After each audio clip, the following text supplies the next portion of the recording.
real poverty, whether it's in Bahia, whether it's in, Baghdad or the Bronx, I don't really care where it is. I mean, what it does is destroy your ability to feel as though you have the capacity to contribute to anything. And that is the true shame of what it does. And so developing new ways to I don't think that most of the things that we're going to be doing with our model is going to make everybody a millionaire. I don't.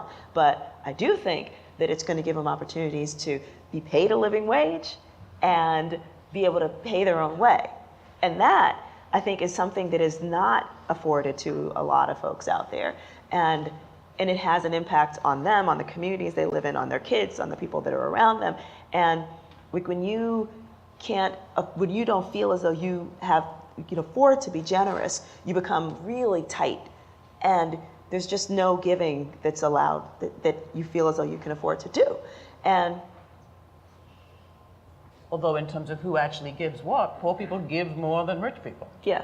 How do you mean a give? lot in the church. Well, I'm thinking of actual giving of what they earn and have to causes, to charities, to church, to community, I thought to you each meant other. that in terms, let's say, in the world of fashion, there is an engine in the lower classes, an engine of innovation and risk and daring, that too. bad taste that percolates up, and then somebody plucks it, That's why it's such a merchandises it, and then sells it back. And then it comes up again. Can you That's say why it's hip hop? Can you say hip hop? Yeah. Yes, That's why you can't have development and growth and an economy that functions without diversity. Right, exactly. Diversity drives, Innovation. among other things, innovation, new markets, you name it. If you need to put it in those terms, it's in those terms. But Laura, do you think that's what I just said, though? I think that, quite frankly, this is a very cynical thing I'm about to say, the pressure cooker is actually good because I'm saying you keep that pressure cooker down here and it keeps generating and it bubbles up and you pluck it off and you sell it like that. You have to keep that down. You need an underclass.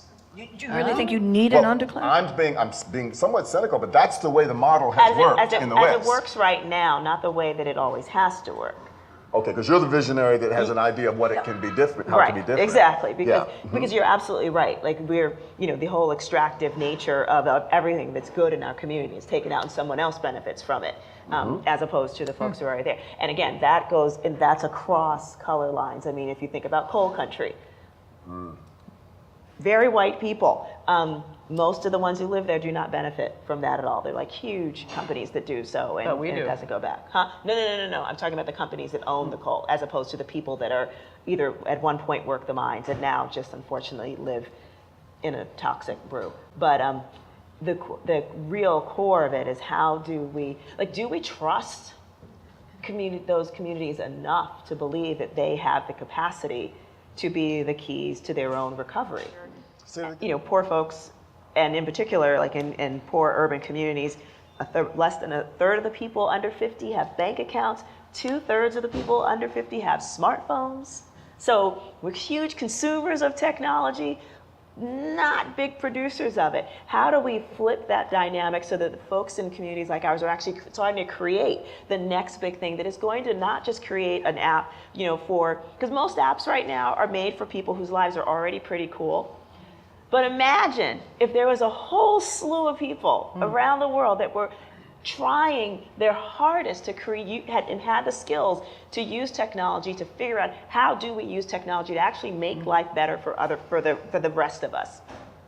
That would be crazy. That would be taking that beautiful pressure cooker thingy and channeling it so that it circulates right back. That's what's cool. Well, I was just thinking about one, there's a problem with education, but separate from that, to make the next great widget, you need some great education system, which clearly this country doesn't have. But I was thinking too of just when we're artists, let's say, I think everyone is an artist because you're inventing things all the time, but then you're trying to make a language that every person can comprehend. And we are I fight to try and figure out, hey, I'm not feeding people, I'm not housing them. How could I possibly be spending all this time putting on shows? I must rationalize that somehow. But if I could create a language that ends up being so archetypal, let's say for those who labor, for those who basically, get in accidents, for those people who really, don't need to be told a story but want to have an experience. Like, I start to think about what is the permeability of a vocabulary that would speak to the every person.